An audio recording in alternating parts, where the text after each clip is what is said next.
boys and girls, this week we're going to be talking about measuring time for our videos for Math at Your Seat. So we're going to start with time to the hour, because once we can do that, then we can tell time to the half hour.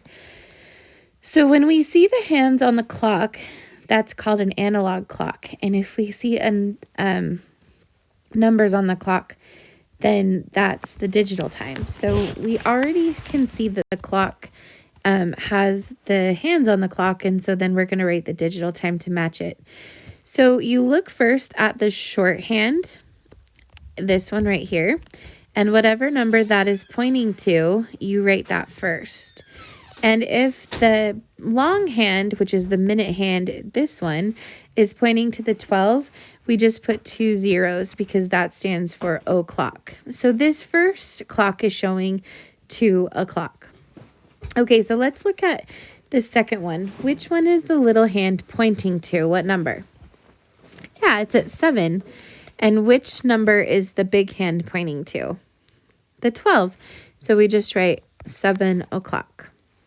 Okay, so what time do you think it is on the third clock?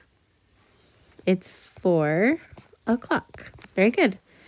And if we look at the next one, it's pointing to the 1. So we have 1 o'clock. Okay, I want you to try the next one and see if you can figure it out. Yeah, it's 11 o'clock. And the next one's pointing to the 9. So it is 9 o'clock. Look at the next clock. Which number is the little hand pointing to? It's pointing to the 10.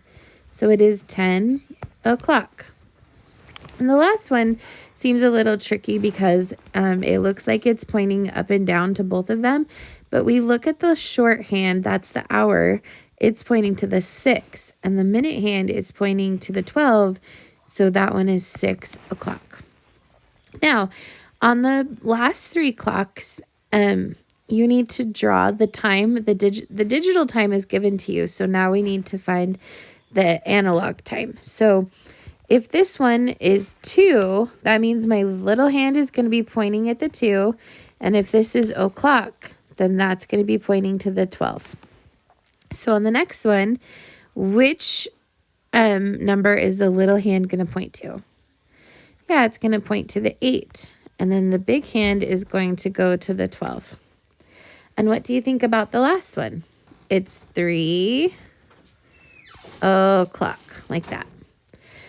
Okay, on the back, we're going to be practicing part whole this week because we think we need a little bit of a review for part whole. So for a couple of days, we're going to be doing addition problems, and then we're going to practice subtraction problems on part whole. So the first one says 2 plus something equals 10. So I need to think, what are my 10 friends? What's 2's 10 friend? It's 8. Very good. So we're going to write 8 there.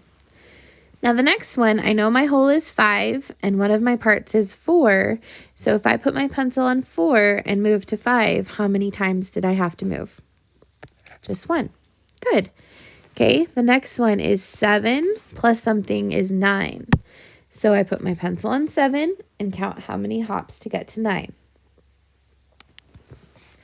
2. Very good. The next one is 3 plus something is 6. I know that if I know my doubles facts, 3 plus what is 6? 3. Good. Next one, 3 plus something is 4. How many hops from 3 to 4? 1. Good. The next one, something plus 6 equals 8. So put your pencil on 6. How many hops to get to 8?